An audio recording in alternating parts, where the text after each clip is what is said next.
Okay, so here I am inside WeVideo. And in WeVideo, I want to record. So I'm going to come up here to narrate. You can see it's right here.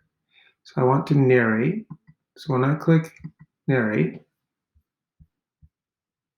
I'm going to click on this microphone right here to record.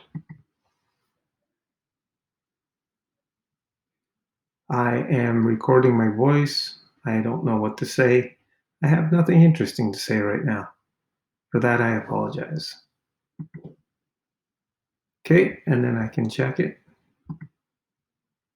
I am recording my voice. I don't know what to say. I have nothing interesting to say right now.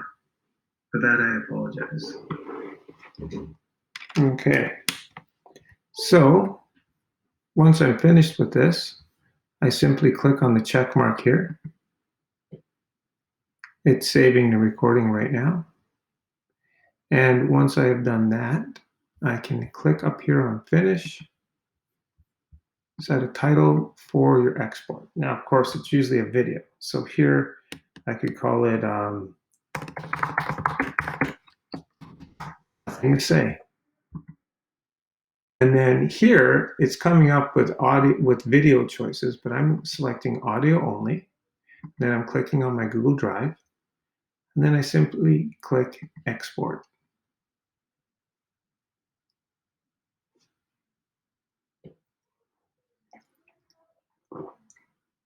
This should save pretty quickly, and I'll just show you what it looks like. So I've already gotten an email notification. If I go here to my Google Drive, then nothing to say has come up right here, and you can play it as it's an MP3. I am recording my voice, and we really don't need to hear that again. Okay, I hope that helps.